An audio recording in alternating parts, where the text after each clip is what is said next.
Welcome in, welcome back. RMAC Weekly, week one. We're here. We're We're really here. rolling. How Finally, you let's go. how you feeling, my man? How was your week? Oh, baby kicked the crap out of me week one, but hey, we're still here to talk football. Man, blessings. That's all I can say. Thankful for everybody shooting the support and the DMs and giving me a few calls. Thankful for y'all doing the little shout out last week. So, man, just blessings, like I said. We're happy to have you back, bro. Yeah, man, football. We have some actual games to talk about finally, not just speculation and whatnot. We're gonna get things started with looking at the top 25 here, the new updated rankings in from D2football.com, obviously. You see those two RMAC squads still maintaining in the top 10. They both moved up a spot after UCO got kind of handled by UTPB this week. They took a pretty big fall. But nobody else from the RMAC enters the top 25. Central Washington does after a big win over an RMAC school. But what's your takeaways? Do you think we should be we should be higher if Black Hills gives Grand Valley a game? Does that make a case for our top dogs being a little higher? It might make a case for him to break like 25, but I got to be honest, I don't even know who 18 is. I'm looking at all these logos. I don't even know who 18 is. That's Virginia Union. That's Virginia Oh, Union. Okay. Yeah. Who learn else? Who something else? new. No, no, I've just seen it. I was like, I don't know who that is. Honestly, no, I really, it's gonna be a couple weeks before I see a third team. Honestly, you gotta have a positive record. So if Black Hills does give them a run, they get a win. They're gonna be 1-1. No, well, if Black Hills gets a win, that would be, yeah, they should jump into the top 25. But I was just saying, if Black Hills plays them really close, does that make a case for Pueblo and Western maybe, jumping them in the rankings? I don't Yeah. know, just something to talk about and think about. They're just rankings. You never, we'll find out come playoff time. But it's interesting to talk about on a week to week basis. But I'd love to see a team get into that top five. You know what I mean? Yeah. Actually, yeah, I take that back. 19 is Virginia Union. I'm not reading them right. 18 is Cal PA. They're the Vulcans. Okay, got you. Yeah, they're in the PSAC out there. They actually have some pretty sick jerseys. They're Nike, man. But talking about our conference, moving to our conference, we're gonna highlight the players of the week. The guy that jumps out to me, true freshman Jeffrey Jones for New Mexico Highlands, goes for over 220 yards in his collegiate debut. We're all looking for Tavita Valetti to be the guy. We know they have Mason Peterson as well, and now it looks like they have a three-headed monster in that backfield. Like I wouldn't want to be the team that has to try to tackle those three dudes. What do you think of his performance this weekend? It was pretty wild. I mean, takes it up the whole touchdown. Like I don't think he got touched twice on them long runs. And that, like you said, it's three-handed monster. It's crazy the game plan when you're looking at one guy, you got another guy, and the third guy pops up. You're like, oh my gosh. And they're all a little bit different too. Like none of their running styles are the same, really, to me. Yeah, I agree with you. That it was pretty awesome to see, Highlands. We'll talk about them, but it was cool to see how they kind of flashed and kind of just took off in this game.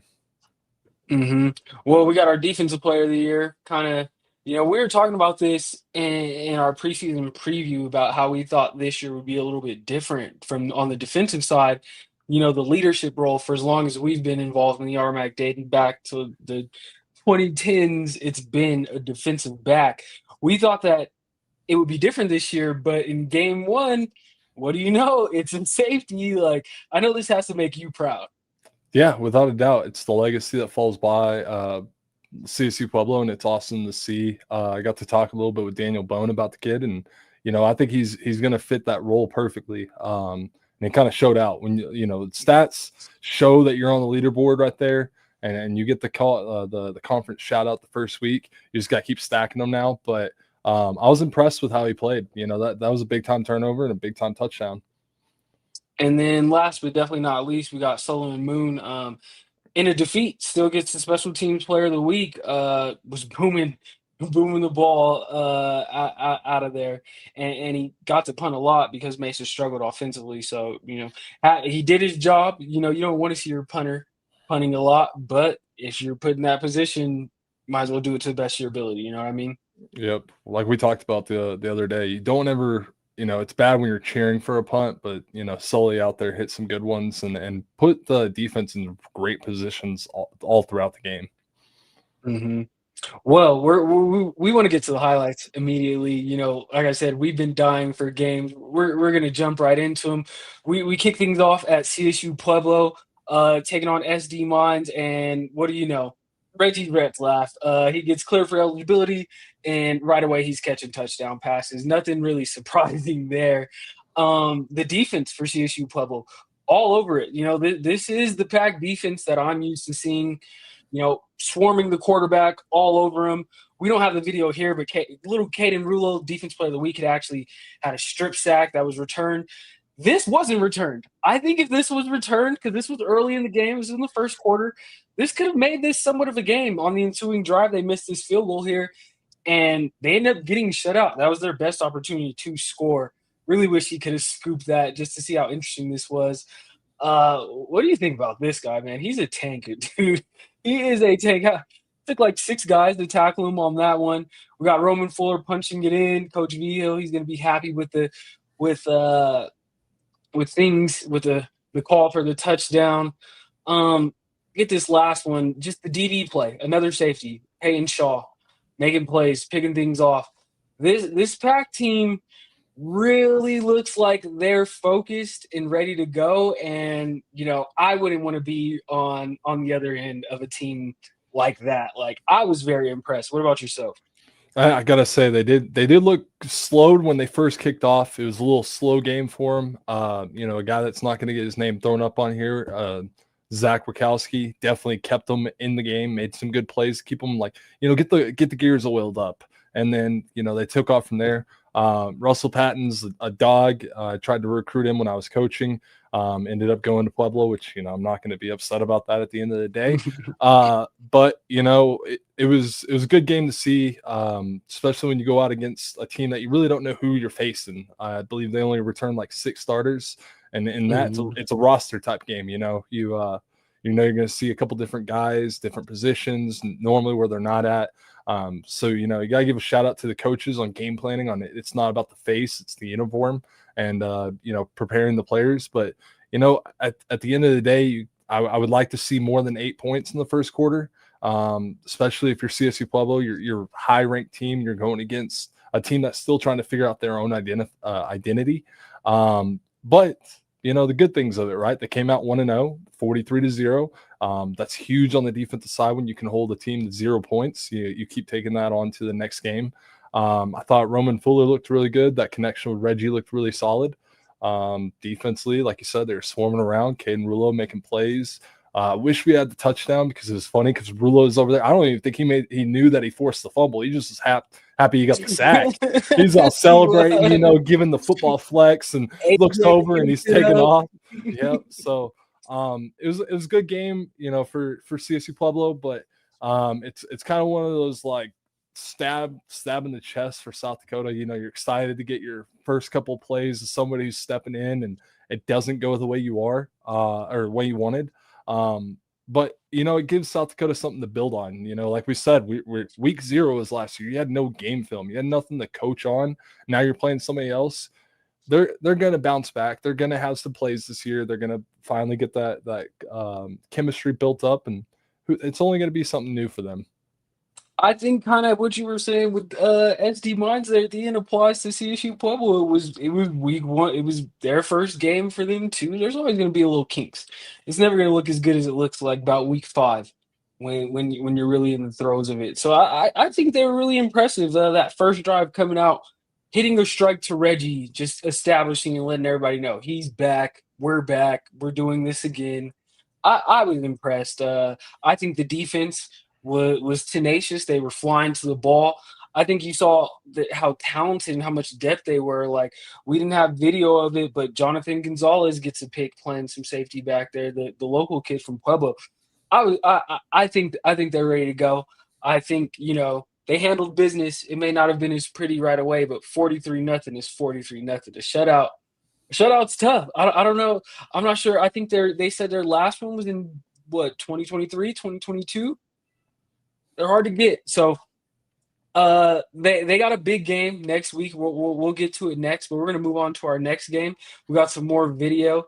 Thanks to Amelia Lucasen up at Western. Obviously, her video is always amazing. But first thing that jumps out to me right away, Caden Meisner, no more knee brace on. The elusivity is back. He's super elusive. He's athletic. He's gonna. I think he's gonna have a breakout year.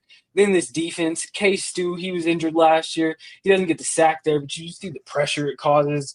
What a quarterback is. It's just hard for him. It's hard to deal when you're dealing with a bunch of guys in your face every time you snap the ball. Drew Nash on the other end doing what Drew Nash does. Big, strong guy running in. We're going to see him do that again. Western even doing a little bit of trickery. Jace Perez coming up with the big grab. He's been working for years. He kind of had a breakout game. Excited for him. And then we got Drew Nash again. You know the deal. When we get on the goal line, he's almost automatic down here. And then we're going to end it just right for Western. The only way to end it with a sack. Pressure on the quarterback. Cade Musser coming up with the big one. Guys are excited. You see the bowl was packed out. Great vibes. It was a party up there, and this was a good game in the first half. As you can see, we go into the first half tied, but I think Western just showed that toughness and maturity of a team that's been to the playoffs 2 years in a row. They can go into a game and not be shook just because they're in a game with a team that maybe they shouldn't be in it with. They came out in the second half and handled business. And I was up at this game, just the vibes and the atmosphere. It was amazing, dude. It was awesome. Yeah, I mean, kind of like you're saying, man. Anytime you're in the goal line, you know Drew's going to get the ball. He's either going to pass it or he's going to run it. You can't stop him. I think Texas should take a couple of ideas on how to get a QB to score. But it's a side fact for me and TC being or AC being Texas fans out here. Drew, you're still president, man. It's still awesome to see that it was a close game, but then you go into halftime. You recoup, you get back out there, and you just fire off. It's kind of similar to last year when they were down here. It was a close game going into half, and like you said, those teams that have been there before, they know how to turn it back up and keep going. They're going to have some big opportunities the rest of the season to have those games. And how do you adjust at halftime? Another thing where you just got to say shout out to the coaches, right? They were able to take the adjustments that were minimum and then make them maximum in the second half. Mm-hmm. I was very impressed. I was very impressed with West Texas A&M, to be quite frank, as well. I think they have a really good offense. I think they have a really good quarterback. I think it was good for Western to face a receiving core of that caliber and start getting some of their young guys used to it, the Ramon Pacheco's of the world and whatnot. And I think those guys showed out. Javon Young, they all had PBUs. They made big plays. Nate Scarnhorst in the back end, Dre having the chase down. I was really impressed with Western, and I just think they showed a level of maturity. Like, they look like a team that is used to doing this. They look like, hey, nothing really phases us. We're not going to be shaken by anything. We're just going to keep working and keep pushing. And they prevailed and really started to pull away in the second half. Maybe not on – I was there in person, just the amount of pressure they were getting on them. It really started to get to them later in the game. But big win for Western to start their season off at home. Next week they're going to be on the road with another LSC foe. So we'll talk about that coming up. Next up, actually, you know what? We do have some video for this thanks to KOTA and Mr. Vic Quick. Right away, Camden Dean for Sioux Falls, just showing off the dual threat ability. Look, he looks faster than everybody by my eyes on that play. Also, like I said, dual threat ability, going down the field, finding his transfer from Mankato, Isaiah Emmanuel, to the house. But Black Hills, they battled. They didn't shy away. They came to play. Luke Doobie, I talked about him a lot last year, and I thought he had a lot of potential to take his game up to the next level. And I think he showed that in this game. This connection with TJ Chuck War is already potent. You could tell those guys really trust each other. You're going to see this touchdown pass coming up. He throws this into an alley of white jerseys, and Chuck War comes away with it. This is a great pass. Really threading the needle there. Oh, big hits. White on white there. But then Black Hills, I think this play sums it up. Black Hills, big hit, smacks the guy. But that was ruled a touchdown. It just wasn't enough. Black Hills fought, but they end up coming up short by a touchdown to a really tough Sioux Falls team from the NSIC. What do you think of this game? It was the scoreboard really doesn't show it because it was a very, very good game. I really thought Black Hills was going to pull it off in the fourth quarter. They had a couple of chances that I think, it's what if, but I think they had a couple shots that they could have made the play and really taken it to where it was going to be a 28-27 game. I mean, Luke just kind of took off from like he did last year, man. That's the guy that you want to have back there at the helm, and he made plays. When you got a guy like TJ and you could just throw the ball up to him, or you could throw it to him, he's gonna get the rack after. I mean, like, come on, like that's what you just got to build on to the next game. Yeah, we lost, but like we lost to a very good opponent. Like, this is a team that's they've established themselves as a good team. So now you just gotta take it to this next team, and which it's going to be a big matchup. We're going to talk about that. But, if they can keep the momentum going forward, good things are going to happen. I thought the defense was flying around. They made enough plays to get the offense the ball. It's hard on a defense perspective. It's hard when a quarterback turned into a running back basically, and you can't stop them. That's probably what the coaches are going to hit on all week is, here's what we got to do. We can't just allow the quarterback to run freely. 20 carries for 129 yards, 2 TDs. That's rough. That's not Drew Nash running it inside the 5-yard line, right? Like, he was running it all over the field. So if you're able to contain the little things like that, the game's going to be a different score. And I'm sure the coach has been hitting them on that all week. Yeah, I'm really super impressed with TJ Chukwara. Like, 3 touchdowns. If you guys haven't, go follow Black Hills socials. Go look up some Black Hills stuff. One of those was a one-hander. He was amazing, especially after sitting out last year to come back in this way and make a statement like that. Big time from him. I think Doobie was also spreading the ball around. I saw a lot of new faces, as well as Kelby Olson and Shar Granger, but a lot of their transfers got involved. I was really impressed with their offense. Obviously, we don't see any running back with any stats here, and Black Hills wants to establish the run and be a physical team. But I do love that they showed, hey, if we have to just pass, we can do that too. I think it gives them a lot of duality that maybe they haven't had in years past. So I'm excited for them. They have a big game this week. We're gonna talk about it later. But if they can somehow go into Allendale and get a win, boy, what that would do for their program. So we'll see. Speaking of programs, punching up, taking that next step. The Cowboys, my boys, they go into Portales and they get it done. I wouldn't say that they shut down Eastern New Mexico per se, but they did enough defensively. They forced some turnovers. They did enough to get it done. And their offense, like we said, they had the offensive player of the week and Jeffrey Jones, the freshman running back, and their transfer quarterback, Ike Udengwu. He did his thing. He had a couple of turnovers. And, that stat line's not the prettiest, but if you watch that game, those deep balls to Mike Jones, man, have me thinking about the old song, watching it.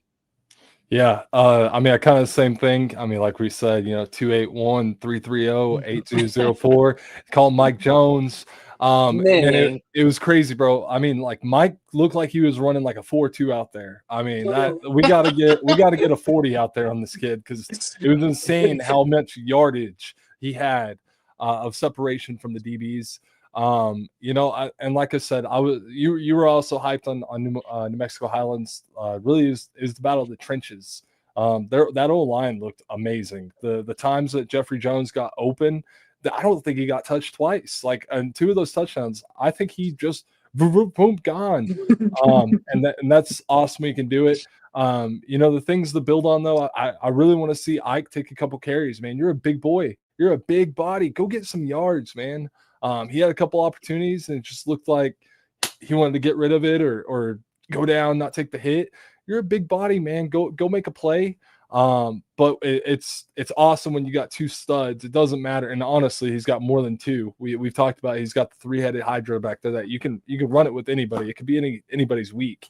But when you could just throw it down the field, Mike Jones is going to get it, even if it's in a different zip code.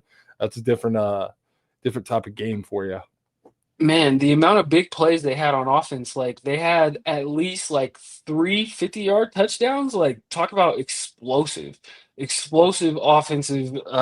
offensive showing for Highlands. And then on the defensive end, they give up 28 points, but you know what it's like playing a triple option team. Like it's hard, it's rough. Like it's not easy to game plan for that, especially when you haven't. That's something we were talking about with like week one. I feel like everybody's tackling kind of sucks in week one because you don't want to tackle your own guys too much in practice. You want to keep everybody healthy. Week one's usually the worst tackling for them to put on this performance defensively. Like I'm very impressed with Highlands. Have been calling for this, and it feels good to watch it to see it come to fruition after believing in these guys and Coach T all summer. So I'm super excited. I can't wait. If they win next week, they own New Mexico, and I'm really gonna be talking my trash then. And it's really a testament to this coaches too on the defensive side, because all week when you're on triple option, you're worried about quarterback, dive, pitch, and the fact that they were doing their own job per play. That's why they came out on victory. Guys that maybe weren't doing their jobs. I hate to say this, but Colorado Mesa go up to Central Washington and frankly get smacked 41-14. And this game, if you watched it, man, this was like a real showing for Kennedy McGill. Like I've watched him play a couple of times. I've yet to see him just throwing bombs down the field for touchdowns. I saw it this week though. What do you see watching this game? I mean, like we kind of already hit on the defensive side. It hurt bad for the secondary not to have Cash out there. Cash Bradley definitely makes a few of those plays. I gotta say, LB, you got to pick, but dude, you got two left feet. I've seen you take it back to the crib many times. You got a wide open pick Crib six, that. taking it right. But and I can mess with LB. That was one of my recruits back in the day when I brought him up there. Great kid. But defensively, you got to be able to. I mean, if you didn't watch the game, for the viewers out there, man, it was a lot of unbalance that Central Washington was showing, and it didn't look like Mesa really matched it correctly. There was times where there's an over going across the field, and the DB and the safe or the cornerback and the safety are both covering it, and then there's a wheel right behind him, right up the sideline. Nobody's got him. Guys pointing fingers, things you don't want to really see. But I mean, there were some good things, right? You got Trek Keyworth, aka Trek the Key Retriever. You just throw the ball up there, he's gonna go find it. He had one of the players of the week with the one-handed catch. He had Go check out RMAC Insider's Plays of the Week. You'll see this catch that was insane. It was and then PI too. and PI holding him the whole time, having it with one arm, keeping the foot in, like great plays. That's Trek as a whole, though. I mean, if you ever get to see Trek, he's a great kid. Glad he finally got to show out. But I week one, you're gonna see different quarterbacks. There might be a quarterback controversy already built up in Mesa. The fact that they couldn't get anything going, and then they bring in Cole in, and he's able to make some plays.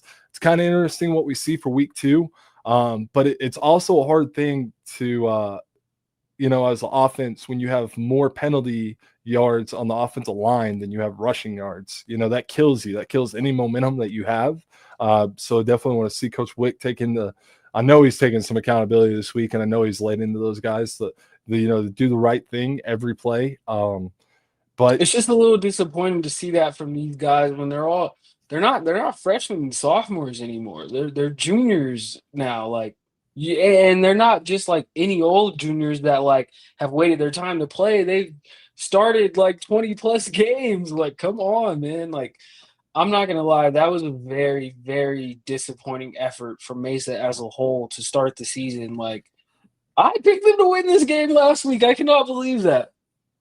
yeah, I mean, it's bad to see the final, and then honestly, Mesa even had it worse after the game with their bus breaking down and having to get stuck everywhere. I mean, Mesa just couldn't get anything good for them for the weekend, it felt like. But you got to give credit to Central Washington where credit's due. You went out there, you were able to complete the passes that were needed. You're able to make the runs when they were needed, get the pick for the touchdown, get the turnovers when they're needed, the sacks. They just kind of, clustered and held in Mesa and that's how you win the game at the end of the day. They were super impressive, and they're going to be a team that we might as well stay familiar with. Like they're in our region. They've made the playoffs 3 out of the last 4. The last 2 they've played RMAC teams in the playoffs. So we may be seeing them down the road. And man, they were impressive. I like I said, Kennedy McGill. Shout out to you, dude, throwing those bombs like that. Big time, man. Big time. But moving along, Shadron State goes up to Greeley. I actually went up to this game as well and saw this one in person. Shout out to Northern Colorado for allowing me to come and check out their games and their environment.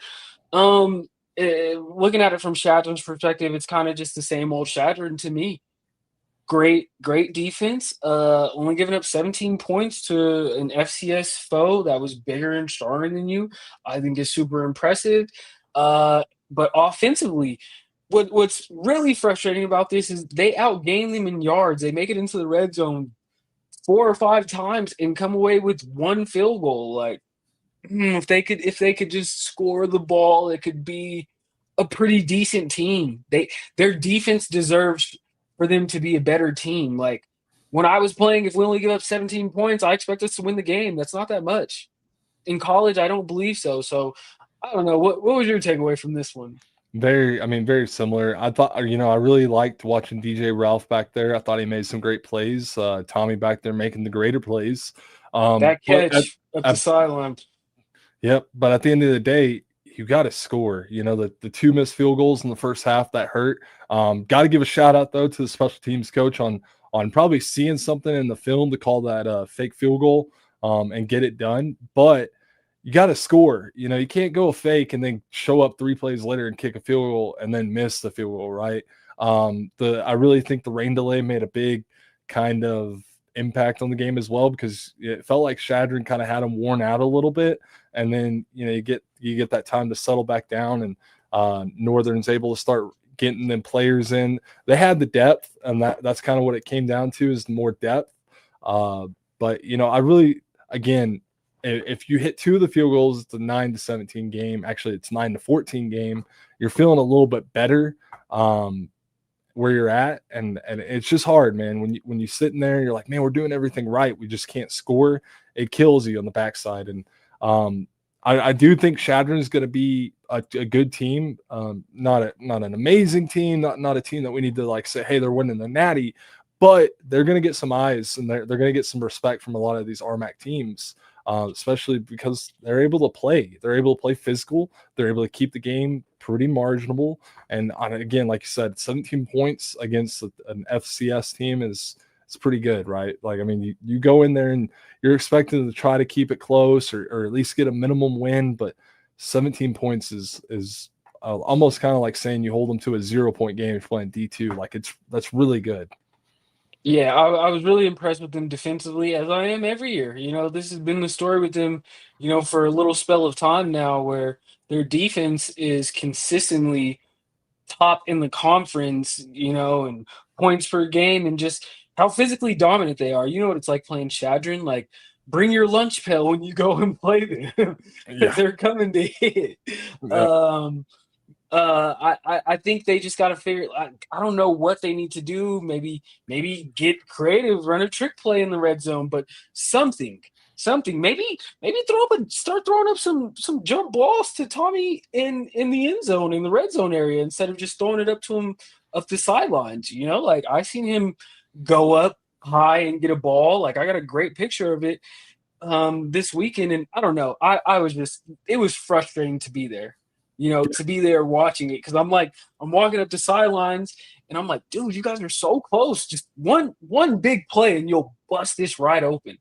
They weren't able to get a turnover on the defensive end, which sucks. But I mean, DJ Ralph did look good. His escapability, he showed off. He could run a little bit. I like how he escapes to throw though.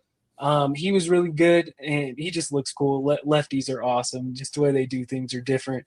But again, hopefully Shadron can figure things out offensively moving forward. If not, this might be like a consistent result for them. Hold a team down to 1 or 2 scores and still come up on the losing end.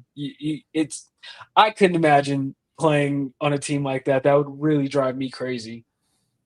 Yeah, I mean, you hit it, man. And again, it's week one. You're gonna have the kickbacks and the setbacks. You watch the film, you go in, you can coach it, find where you messed up at, and that's the best thing about football. You got another week. This isn't the end of the year. They're going to come back this next week, hopefully correct the minor mistakes that they made, and go out there and score at least a touchdown. That's the hardest thing for an offense when you don't get a touchdown. You score just a field goal. You had multiple opportunities to get it, and you just didn't come away with it. Yep. Well, moving along, another one of our guys came up a little bit short. They were actually leading this game at halftime, and you know, I'm sure this is probably becoming a broken record, but I'm impressed with a lot of our schools. Just for week one, coming off where they were last year. But Adams, we know they have Gavin, who's a former starter at Mesa. He gets knocked out very early in the game. They're trying out a true freshman out there, and he was competing. He was slinging that thing.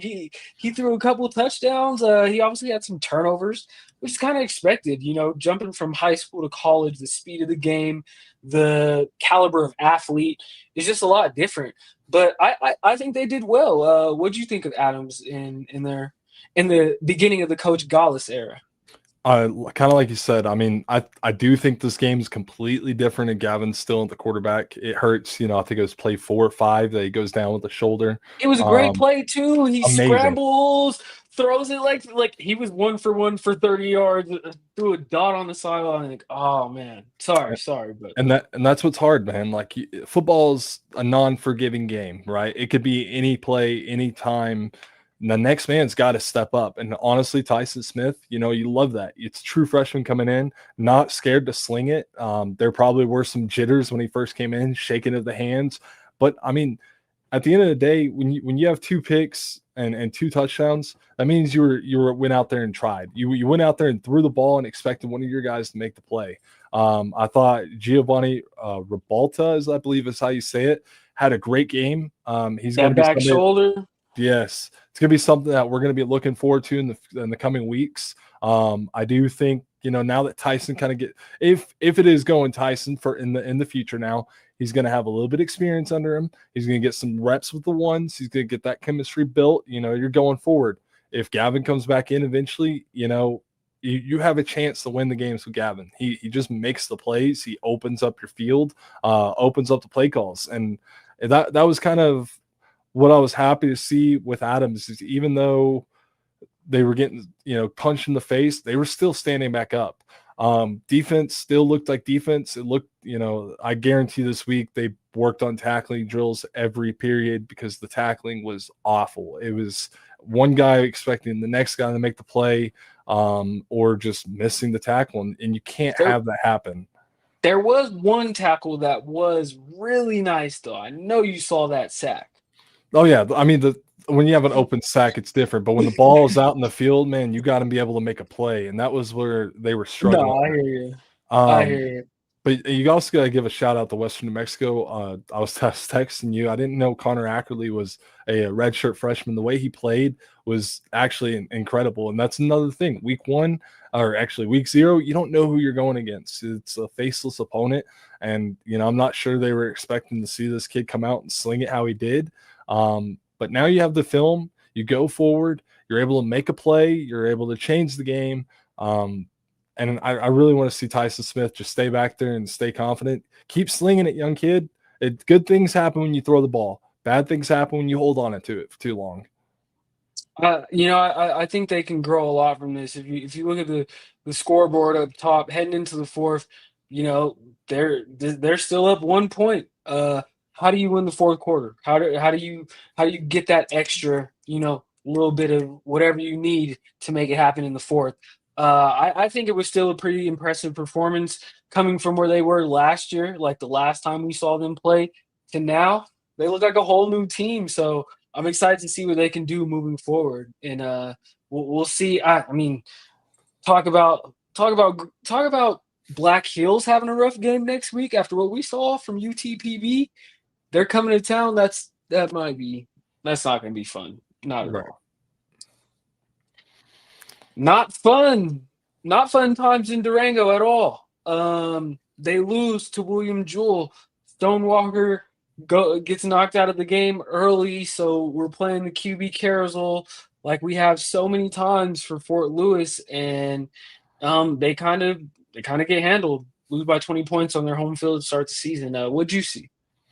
I mean, you can't spot another team turnovers, and that was happening early.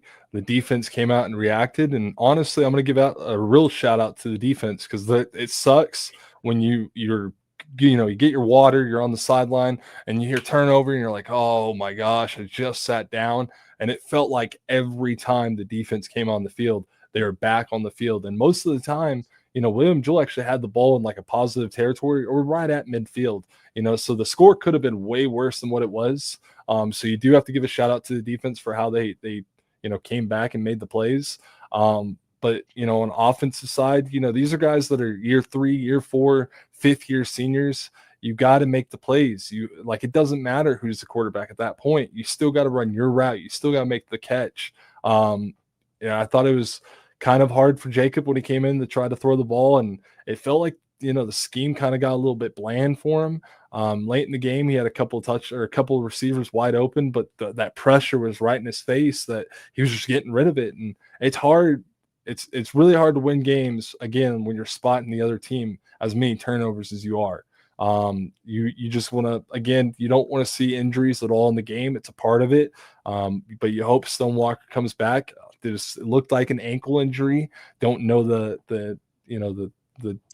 how bad it was or anything, but you want to see him come back, and you like to also say if Stone's in the game, it might have been a different score. It's just like the story of last year. If Stone's playing, you have a shot. So it's just going to be how quick can we get him back, and honestly, can we get Jacob Morris settled in, or do we go to the next guy? And I'm sure you've got some words on that third guy. Yeah, I really think they should go with Jake Jones at this point. If Stone is going to be out for an extended period of time, um, I just don't think that you have the offensive line to have a pocket passer, which that's what Jacob Morris is. Like he's a true pocket passer. He's not really a dual threat. I think you need a guy with some escapability because your offensive line just isn't good enough to be running 5-step dropbacks. Like this is not. You'll play to the strengths of your team. So Jake Jones, he got in the game. As you can see, he scored a touchdown on the ground.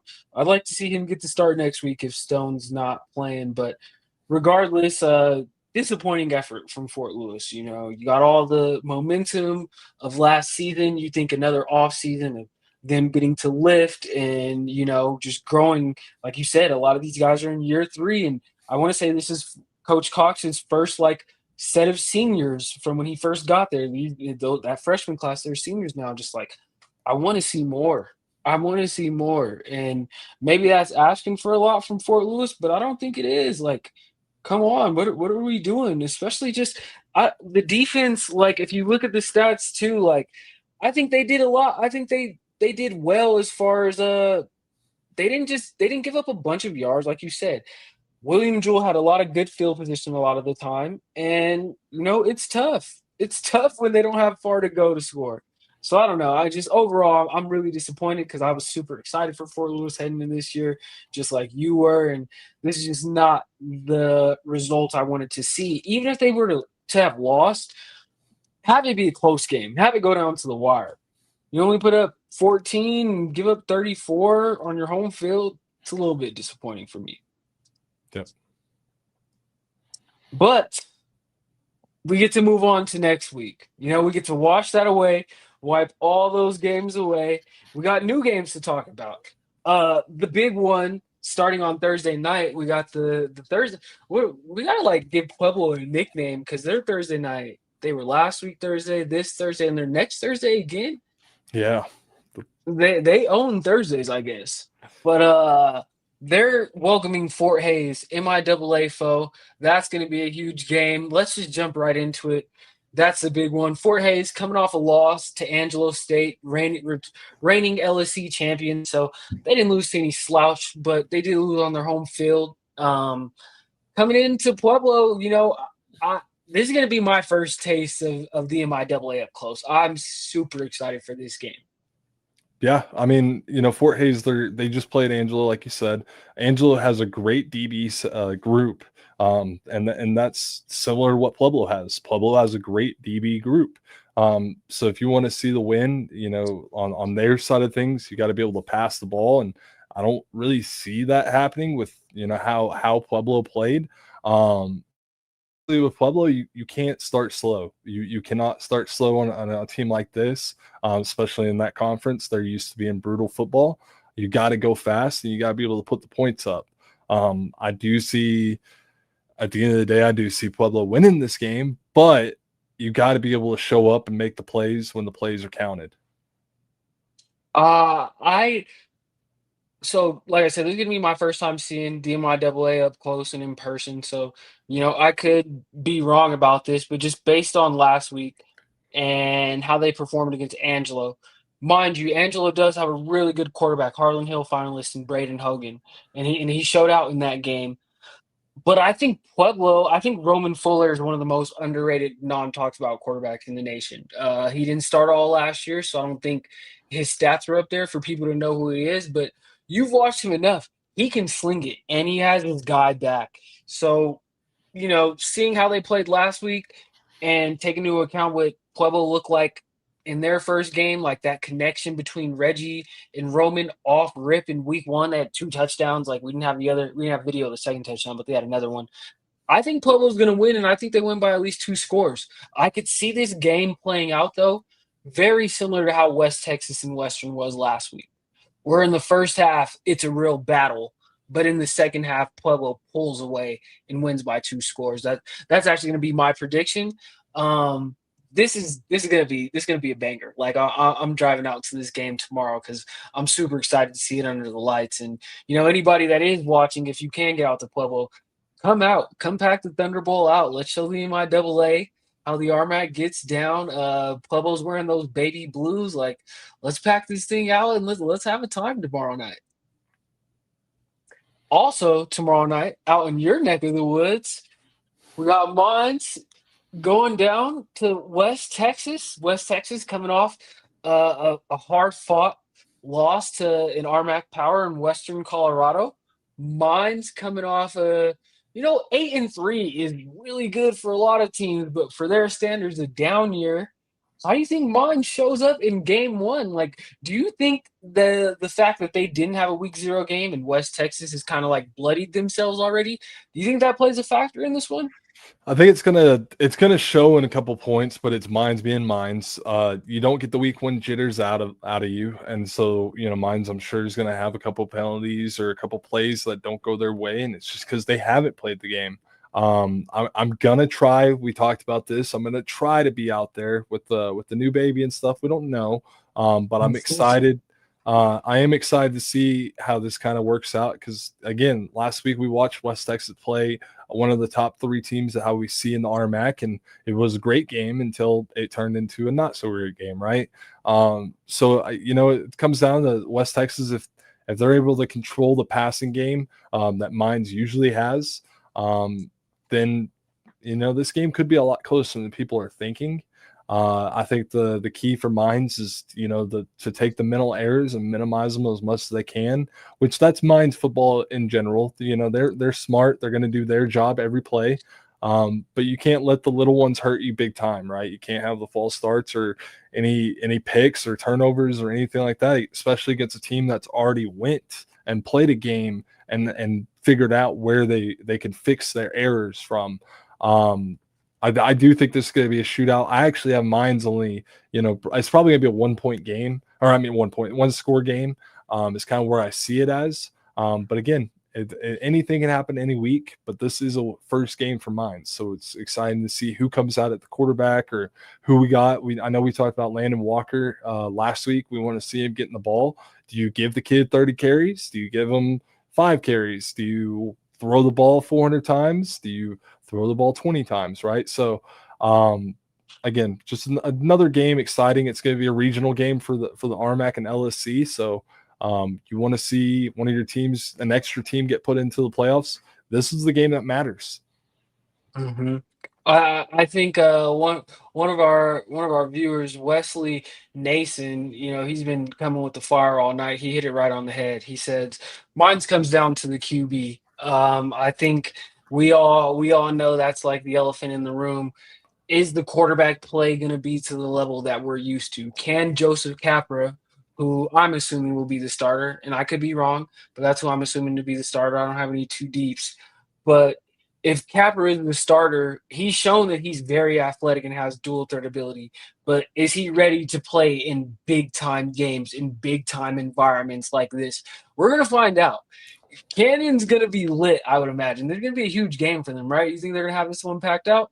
Oh yeah, without a doubt. Just kind of being about 10 minutes away from there. That stadium is one of the nicest stadiums in D2, but the way that community buys in, and especially the first game of the year at home for WT, it's going to be something where minds you're used to having Marv K sold out. Now it's going to be different to you, right? How do you react? And on it, the weather doesn't look too bad down here, but we'll see. It's Amarillo for you, or Amarillo Canyon. The wind comes out of nowhere. It gets up to 40. The rainstorms blow in out of nowhere. And sometimes we get some tornado sirens. So you got to be able to play the weather out of it and just play ball.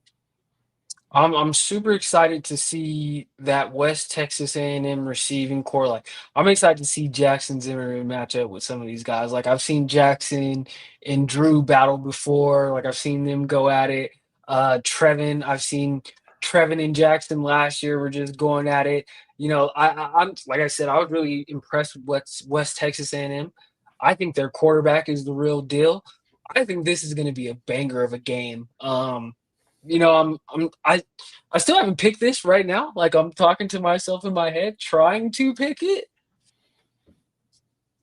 I'm gonna go with mines. You know, I'm gonna go with their pedigree and where they are as a program, even with a somewhat of a down year. I do think that I bet you they were working their tails off this off season. I'm sure they understand the gravity and weight of things and how important this is for so many people. So I think mine is gonna come out focused and ready to go. But I do think West Texas is going to give them all they can handle because West Texas has a legitimate offense. I'm going to say it over and over. I saw that quarterback in person. When you got a good quarterback, a guy that can really sling it and has that moxie and isn't afraid of the big moment, which I don't think RJ Martinez was. He was running for his life because that's just what happens when you play Western, but he was still out there slinging it. I think this is going to be a game. I'm going to go with Mines to win it by a field goal, but I think West Texas gives them all they can handle. Like it. This one might be tough scenes on Thursday night for the Hard Rockers. I don't know how many people in our space of the D2 world tune into the GLIAC. I happen to. My old DB's coach at Mesa, he coaches up at Michigan Tech now, so I actually follow along with him pretty close. They got a win over a ranked team in Bemidji State last week, and they had their new quarterback break out as the GLIAC Offensive Player of the Week. I'm drawing a blank on his name. But dual threat quarterback, had over 100 yards passing and rushing, scored a long touchdown run, really athletic guy. And Michigan Tech just played some pretty solid, sound defense. Last year this game was one of the games of the year that I don't think people really were paying attention to.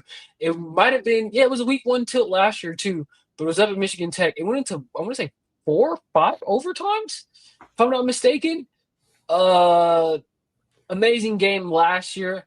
I hate to say it, I don't see this one being nearly as close this year. I think Michigan Tech is going to win and win pretty comfortably, just based on what I saw from SD Mines last week.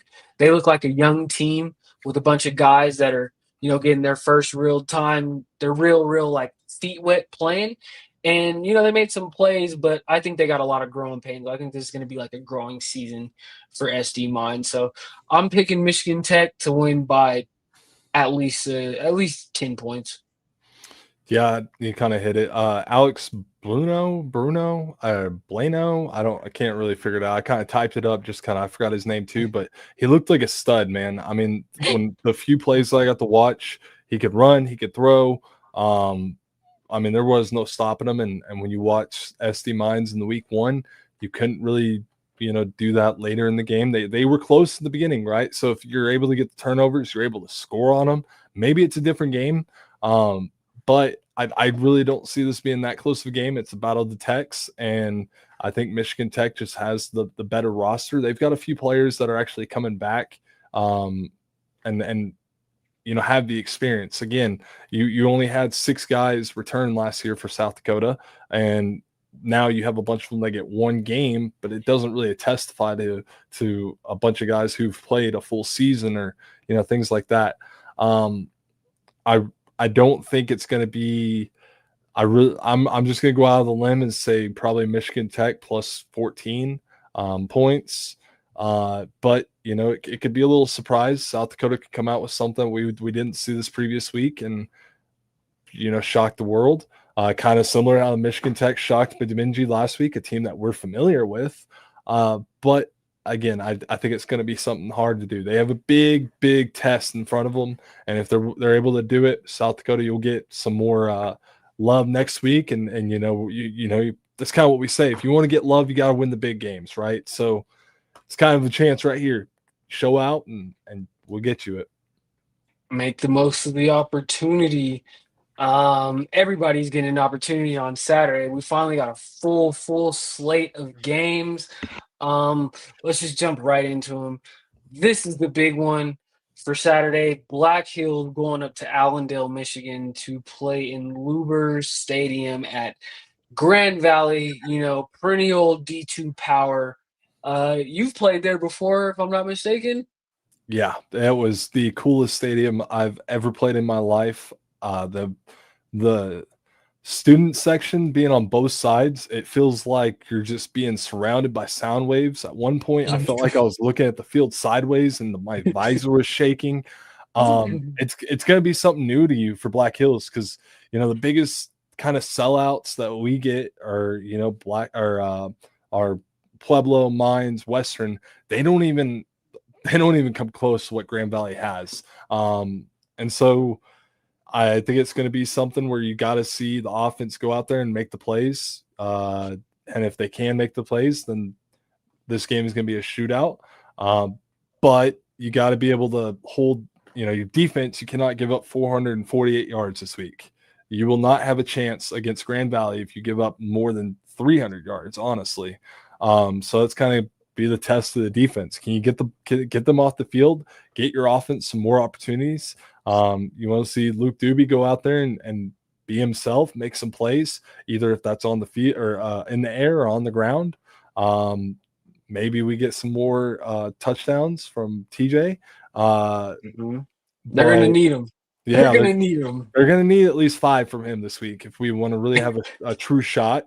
But this is also one of those things, right? Like they go out there and they shock the world. Maybe they do break the top 25. Maybe they do. And that'd be a big thing for Black Hills. Also, you're going against Grand Valley, who is known to put guys in the NFL.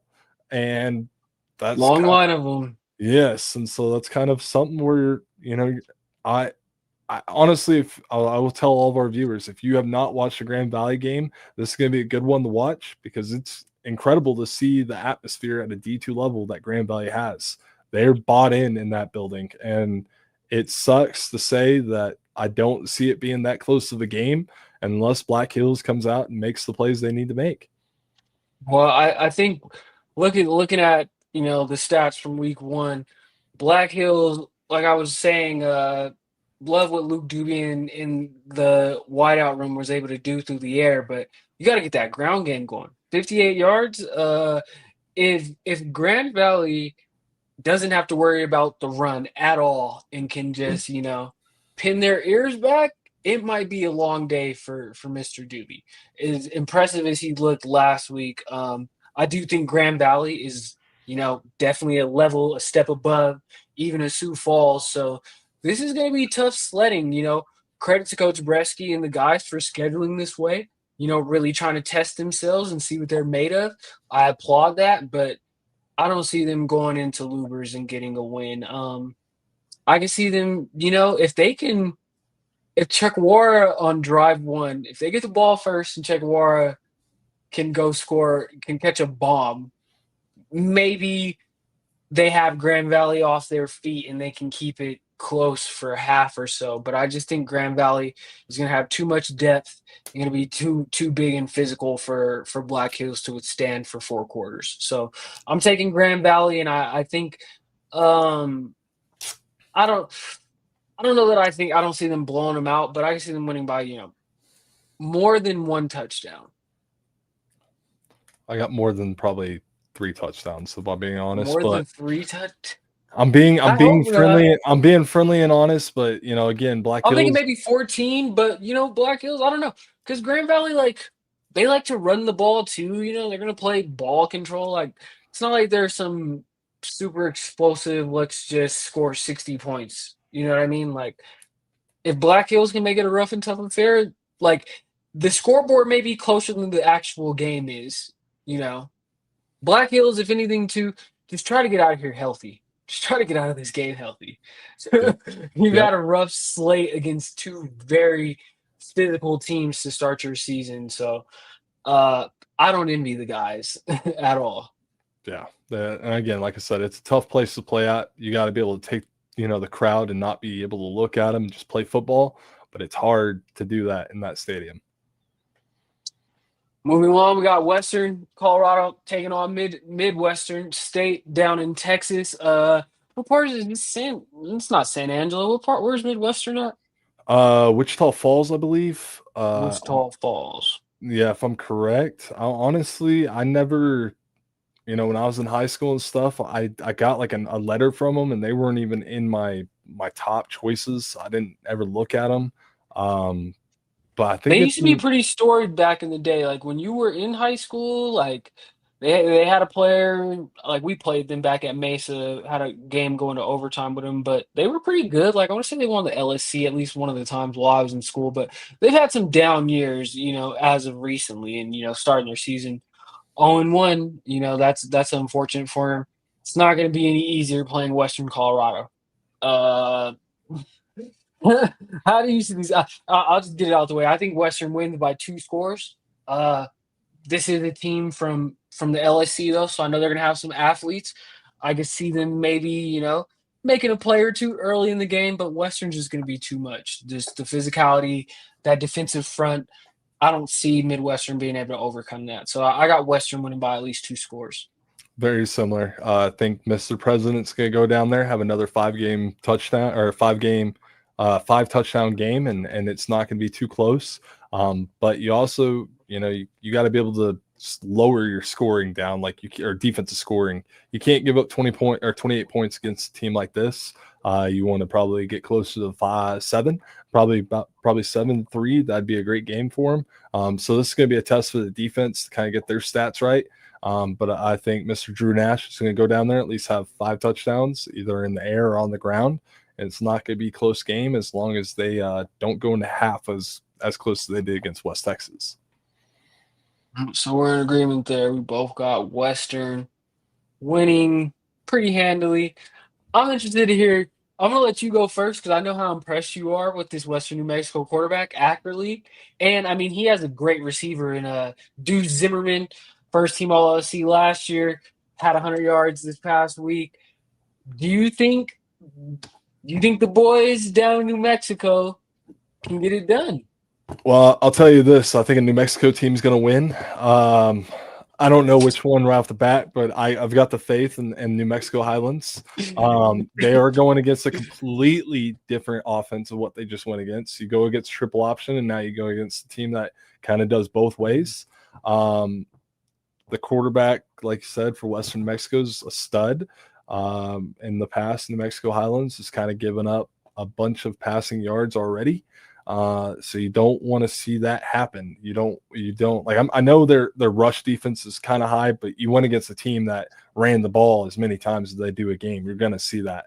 But I don't think they threw the ball more than like 12 times or something like that. And they still had 206 yards against them, right? So you can't have that happen against Western New Mexico. I think really if you get Mike Jones back there running his 3.8 or 4.1, whatever he runs, it's not going to be that close to the game. And then you can just hand the ball off to his twin brother Jones have him run around for a touchdown. And honestly, you got two other guys that can do it.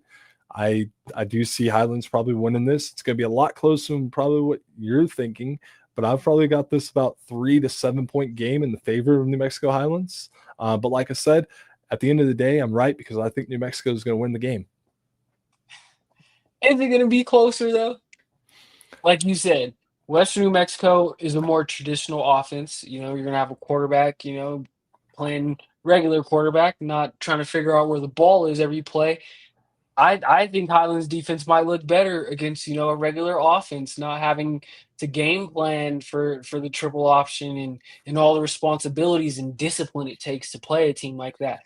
I think we're gonna get to see some of these guys' instincts. Like Trevor Romaldo on Highlands, one of their transfer safeties, like he had a pick in that game. Like you said, they only threw the ball like 12 times, and he came up with one of them. What's he gonna look like against a team that's gonna throw it probably 25, 30 times? I'm excited. I think Highlands, this three-headed monster. I think it's like who do you game plan for? Which Yeah. running back's gonna go off today? And I think Ike, I don't think he had his best game, but I think, he had some success, and I think he's going to build on that. It was his first game in a new situation, betting on himself to go and be great. That's a lot of pressure that he had. He probably put on himself heading into that game to come away like just those two bombs he threw alone. That's definitely something to be excited about and something that he can build on moving forward. And when you got three guys you can hand off to that are all trustworthy. I think Highlands. I think Highlands is going to get it done. They're going to be on their home field. I think the excitement's going to be up. I would love when I watch this broadcast to see a packed out stadium. If Coach T can start getting the excitement going like that, that would be amazing for Las Vegas and just for New Mexico as a whole. I'm all in on the Cowboys. I got the Cowboys winning by at least one touchdown. Yeah, and two other things, right? This is a blackout game for New Mexico Highlands. I don't think I've Blue ever seen them with jerseys. I've never seen them with black jerseys. Woo! So I'm pretty excited to see that. But this is also a recruiting game. You've now already won one of your games against Eastern New Mexico. Now you go in there, you have a chance to win the rest of the state, and provide better recruits in the future, right? So you want this game as a coaching staff because now you can go out there and recruit better in your state. But it's going to come down to making the plays when they count, right? Yeah, no doubt. Big players make big plays in big games. Let's see who are the big time players in D2 football in the state of New Mexico. We shall see this weekend.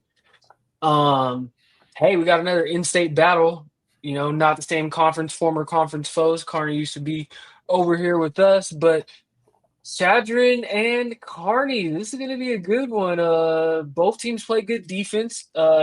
Kearney, they got to win over a tough Wayne State College squad. Another good team, NSIC team. But Shadron, where do they go from last week? Like they have a good quarterback. They have a top tier receiver. What's not clicking? Scoring. But I mean that's the easy answer there. I mean that it's going to be they have to score. And I didn't see Nebraska Kearney last week. I didn't watch Wayne State. I had a lot of other games that I was probably watching at that time. So I'm just going out there looking at the stats. I mean, you've got 3 points on your offensive scoring. We know what happened with Shadron. You got to be able to turn those points into scores. You go out there and you don't kick 3 field goals and you have 3 touchdowns. So this is going to pop up to say 21. So then you have a better feeling, right? Defensively, if you go out there and you hold them to 17 points and your offense can put up 18, guess what? You win the game. That's the point of football, right? Win by 1 more point. But you got to see that defense. I think you lean on the defense really hard this week to get you the chances that you need. And honestly, if you're a defensive player, go out there and score it yourself. Go out there and make a play. If you don't think your offense is going to score, you make the score. That was kind of a big thing when I was a player. I'm sure when you're a player, if you get the chance for the ball, go get paid. You show up Monday through Friday and you put in the work. It's time to get paid, not just an interception, a forced fumble. Go get a touchdown. Block kicks. There's so many ways. So many Yep. ways. I'm just going to go out of the blue and I'm going to go with by the record because I don't know, but I'm going to say maybe Kearney by 7. But again, if Shadron goes out there and scores the points that they need to and score on the drives that they have the chances to, what's to stop them from saying they're not going to win, right? Defense has already shown us they're great against tough opponents. I know it's not the greatest tough opponent they played week 1, but still a class up, right? And you were able to hold within the game. So I think it's going to be a good game. I'm hoping it's a good game. It'll give us a chance to watch some of these out-of-conference games a little bit and study these teams. But this isn't Nebraska Kearney of the past. Their coach is now at WT, right? So we're just kind of excited to see what kind of happens. You score the ball and don't give up scores, you win the game. I'm leaning towards Kearney just because, I mean, like I said, it's a broken record with Shadron, just the offensive, shortcomings. Even having impressive players, it just seems like offensively they're very challenged. And in this game last year, it was a knockdown, drag out fight that I want to say was like an 18-15, 18-14 kind of score. Like it was a low scoring affair. But Kearney, they're another school that's in Nebraska. I've played out there. I've played some players out there. I know what kind of football they play. They're going to be some tough SOBs for sure. If I'm not mistaken, and I could be wrong on this, they had a really good running back last year. I believe he's back. I could be wrong. Like I said, these aren't our schools, so we're not as in depth with them as we probably should be. But that'll happen over the course of the season. But with them just having got a win and already having that feeling, knowing that feeling that I don't know if they were on the road or at home, but last week they celebrated in the locker room, whereas Shadron last week were disappointed in the locker room and then had to ride a bus back home. I think that momentum and just, excitement gets Kearney over the hump, and they're at home. I'm going to take Kearney in a close one. I don't think they're going to run away from it. I can see this being a 17-21 game, but I'm going to go with Kearney to win it close. How do we pick this one? Obviously, they're Arizona Christians NAIA, correct? Yep. So theoretically, you naturally want to pick Fort Lewis. But with how deflating that loss was last week, can I really? Can you? Yeah, I mean that's what's hard. If Stone Walker's playing, you have a chance, right? But we don't know who's quarterback. And honestly, there's another controversy of who do you play at quarterback if Stone Walker's not playing. It's not one of those games that you look over just because they're below you, because obviously you're 0-1. So you need to get the win. So you can't look over anybody. I think this is a good chance for Arizona to look up and say we are, we deserve to be in D2. I don't recall there being a single D2 in Arizona Christian or in Arizona. This is kind of like one of their closest teams that kind of play. I think they're ranked. We get a lot of their kids. Black Hills loves stealing their kids out there. I think Arizona Christian's ranked this year. I'm not too sure. I forgot it might have been Ozada or whatever was ranked, but it's they haven't played yet. And that's, again, kind of similar to what we talked to Mines. Those week 1 mistakes are going to happen. So if Fort Lewis can, take advantage of that and score and get ahead, there's no looking back. But you can't spot the other team 5 turnovers, especially 3 in the first half.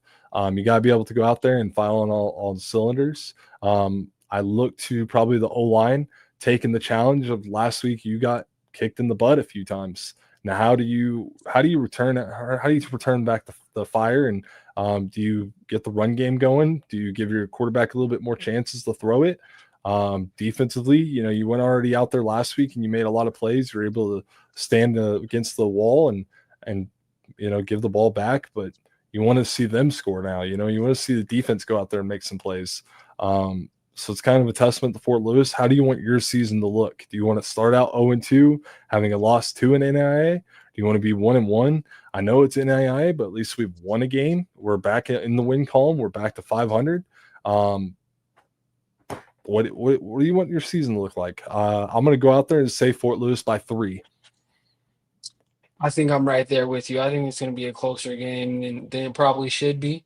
I look for Fort Lewis to go out as the D2 team, to go out and win the battle in the trenches, but I don't trust them to do it. We got a comment here from Cards. Cards Fish. Fort Lewis has been able to run the ball, and they did it against a good Jewell defense. But I mean, yeah, Jamal Johnson was productive, and he's productive in a lot of games. But that didn't mean anything in the way of points. Got to score points. Like empty yards or empty yards. Like you got to get on the scoreboard. So I do think they win. I do think Fort Lewis, they have some talented guys. That talent should shine through playing against an NAIA team. But I'm not going to be surprised for this game to be close. Like, I was there in person in Durango. I don't know. It might have been Coach Cox's first year, but I want to say they lost this very same school on their home field. So it can be done.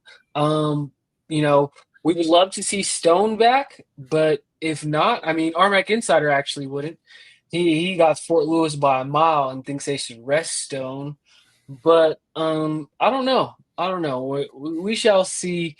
Things remain to be seen with Fort Lewis. Like I think you guys can all tell, I'm very not impressed right now. But that's why we play the games. This could all be different next week. So we shall see. Same deal with Mesa. I was very disappointed in them last week. Can they bounce back? Can they on their home field? Mesa, I want to say we own the all-time record in this one. It's 2-1. But the last time the Greyhounds came out to Grand Junction, I shot that game. They won in overtime. How do you see this one playing out? Like, I do think Mesa is the more talented team overall, but playing a triple option's tough. It comes down to discipline, right? I didn't see a lot of discipline on the offensive side this last week with Mesa. I did see a little bit, but again, you gave up how many points? 41 points to non-disciplined plays. You're going to have to follow your guy. You're not going to be stepping in to make somebody else's play. And that's kind of what Eastern New Mexico is good about getting you in. They're going to sucker you into a veer right, veer left, veer right, and then throw the ball over your head, right? So the corners, you can't get bored out there. You can't just follow the guy around thinking he's just trying to block someone and then he's doing the stutter block and go. Offensively, you got to be able to score. That's kind of the biggest thing to it, right? You can't go in there scoring 14 points. I'm just going to go out here and say Eastern wins this game. I don't know what the score is going to be, but watching how they played the previous week, they put up points when it mattered. They put up the yards when it mattered. So I think Eastern New Mexico wins. I'm going to say by 7, and it kind of goes back to, I love the kids out there at Mesa. I love the coaches, but if you want us to talk good, you win the games, and you prove us wrong. So I think New Mexico or Eastern New Mexico wins this. I'll just say a score by 10, but I don't know if that's truly going to be it because it's going to come down to that discipline that I talked about. What scares me is, like you said, the discipline and then just the lack of communication on the back end. We saw on 2 separate occasions where they both play action, both of the bombs. Yeah, rollout play action. Yep, play both ways.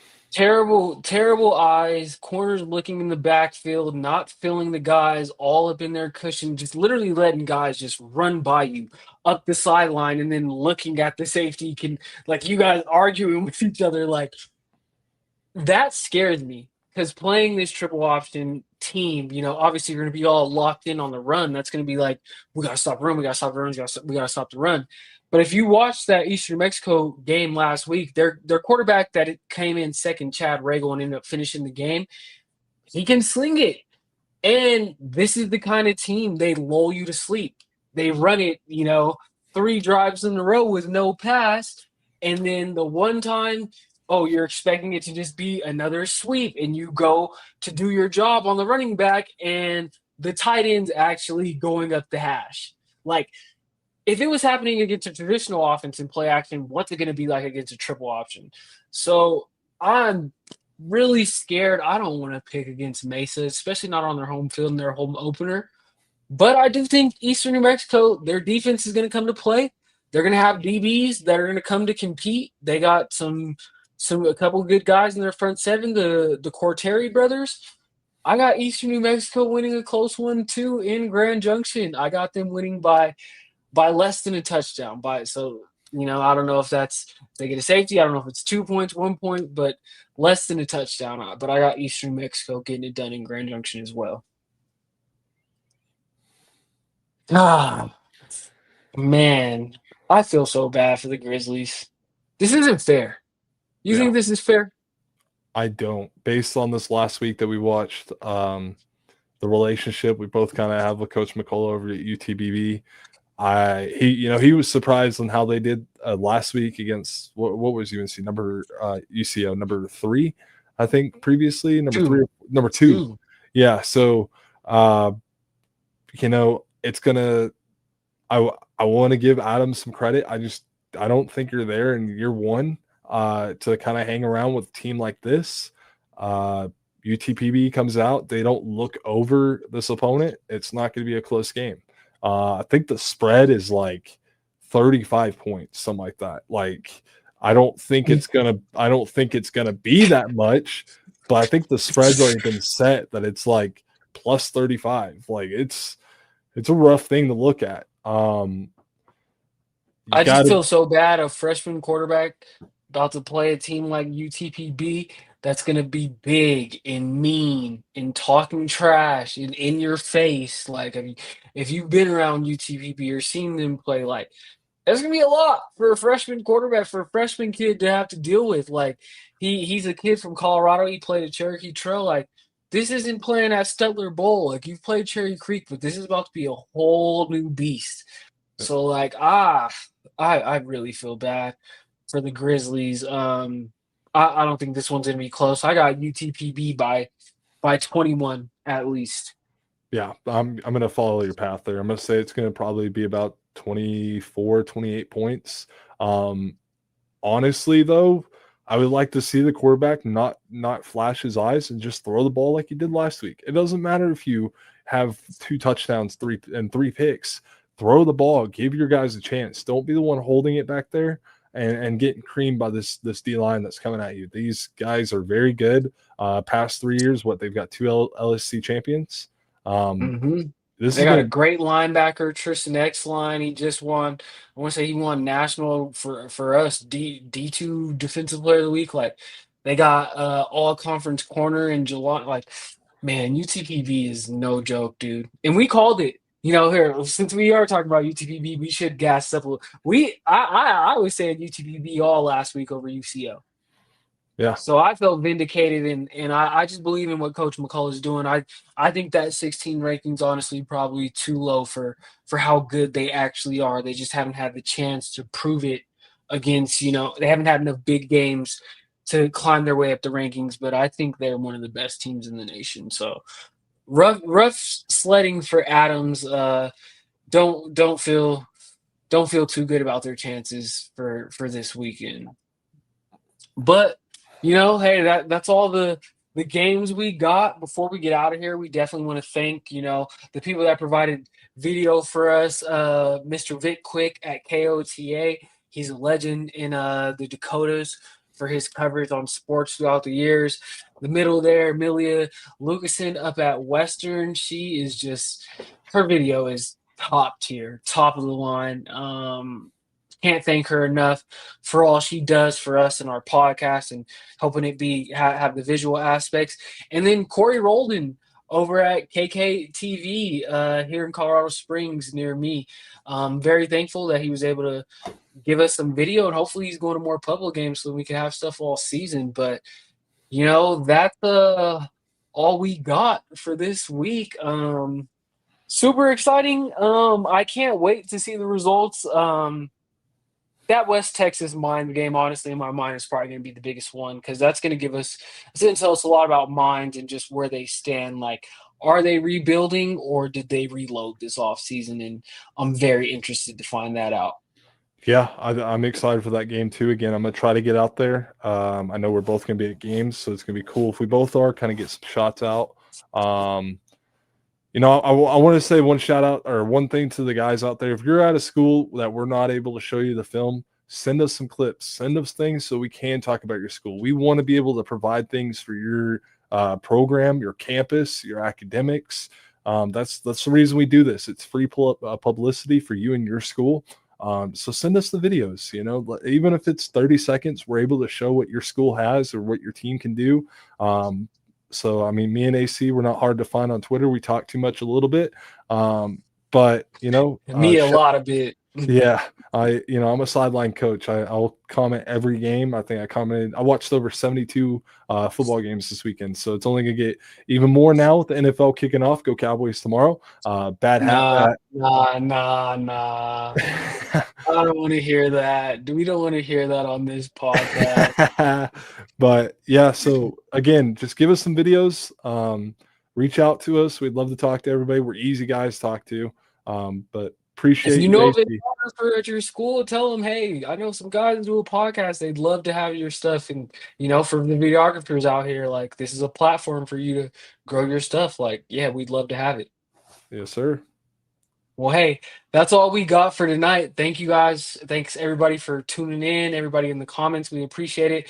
If you can, if you're close, go check out a game, and we'll see you guys next week. Yes, sir.